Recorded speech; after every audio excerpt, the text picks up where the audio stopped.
Not long ago, we reported on the campaign by a group called Common Defense to get a number of high-profile politicians, including those running in the Democratic primary, to sign on to a pledge to end the forever wars that America has been embroiled in for literally longer than some of those fighting in it have been alive. And joining us now on the program is Alexander McCoy, political director for Common Defense, to talk about that and related issues. Alexander, welcome to the show. Thanks for having me. Very glad to have you here. So before we launch into the pledge, for those who might not yet be familiar with your organization, what is Common Defense? Common Defense is a progressive, unapologetic, grassroots, small donor-funded organization of veterans and military families. For too long, Donald Trump and Republicans and war hawks have tried to use veterans as a cudgel against progressive ideas. And that doesn't represent what our community believes, and we're fighting back.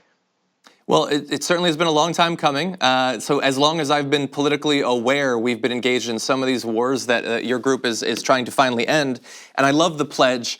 So who are some of the politicians that signed on to it? Well, we just launched and we've already gotten so much momentum. Senator Bernie Sanders and Elizabeth Warren, both prominent, high-profile candidates for the 2020 Democratic nomination, have both signed on in our initial round. We've also had progressives like Alexandria Ocasio-Cortez, who Common Defense endorsed and campaigned for in her primary. We have both Muslim Congresswomen Ilhan Omar and Rashida Tlaib as signers, as well as progressive champions like Ro Khanna and Mark Pocan. Yeah, I mean, in just a very short period of time, you've gotten some of the biggest progressive champions in the country, including, as we said, multiples who are going to be running in the 2020 primary. So, I mean, that's like sort of the political context that we exist in. Are you hopeful that more or perhaps all of the contenders this time around in the primary will sign on to your pledge? Well, we'll see about all, but we definitely believe that the momentum is just beginning. We're actively talking to many of the 2020 candidates right now who have not yet signed. We think that this is something that should be a basic standard, that you should not be allowed to be running for president as a Democrat without committing to end these forever wars. We have been in open-ended, unauthorized, deadly conflict in dozens of countries for as long as some of our current troops in uniform have been alive. I served in the Marine Corps for 6 years. I deployed to 3 different countries around the world. Some of the people that I served with are on their 6th, 7th deployments.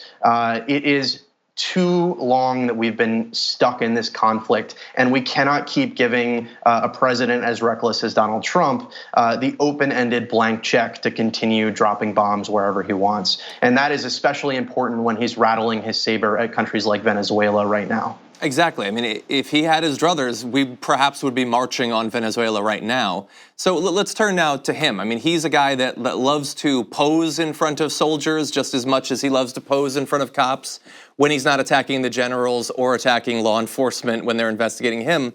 So as a veteran and someone who's organizing vets to achieve positive progressive goals in foreign policy, I mean, what do you think about this president and others in the Republican Party, and traditionally it hasn't been just Republicans, but using soldiers mainly as set dressing? Well, what he does is he uses veterans like me as a shield from criticism and to wrap his ideas, which are fundamentally everything that I stand against and people like us stand against, to wrap them in the American flag. Every time you see people like Colin Kaepernick protesting for racial justice, they say, oh, you're disrespecting the troops. You know, every time someone stands up as a progressive, they say, oh, but the troops, right? Well, we're the troops. And we're standing up and we're saying what we actually believe. And right now, one of the most important things we need to do is make it clear that the Democratic Party and anyone who wants to lead it must stand up against these wars. So I'd encourage all your viewers, especially if you're a veteran, to reach out to your member of Congress, and you can go to endtheforeverwar.com and find sample language where you can send a letter to your member of Congress or to your presidential candidates that you're meeting in some of these candidate forums around the country and ask them, why haven't you signed the pledge yet? I would love to see that. And so obviously you want to end these wars. For you personally and for the organization, what are some of your other, I guess, goals or wishes? I mean, if Trump is going to be president for 2 to 6 more years, in terms of foreign policy, in terms of military conflict, I mean, what do you want to see happen? Well, we need a fundamental reevaluation of how America engages in the world. That's based on, regular people, working people, our families and our communities. That isn't set by an elite class of so-called experts who are funded by corporations, who are funded by Gulf countries, that are setting our foreign policy not based on our values, but based on greed and the interests of a few. This is the same challenge that we face in every other aspect of our democracy, right? We see a tiny minority of wealthy billionaires who are setting policy based on their interests. And that's why we need a movement of people who are standing up and changing that. And that's what we're trying to build, starting with veterans and military families. So, I mean, obviously, there's a lot that we could criticize Trump on, rightfully so. That's a lot of what the show is. But let's compare to, I mean, we've had a couple of years of him, but before that you had Obama. I mean, how much of an improvement was that over Trump, if at all, from the point of view of a veteran like you? Well, I think a lot of Democrats, Obama ran in 2008 saying that he was going to end the Iraq War, right? That was one of his key distinctions from other candidates. But a lot of Democrats get into office and the military-industrial complex starts putting pressure. The generals say, oh, well, we need to bomb more countries, and here's why. They spend all their time making plans for how to draw out these wars instead of end them. And there isn't a belief among a lot of members of Congress and a lot of Democrats that people really care about foreign policy. And that's what we really need to change, because the reality is that there's not people marching in the streets saying we want more war, right? They're not. This is regular people across the political spectrum are united on this issue. This is a clear example of working families versus elites.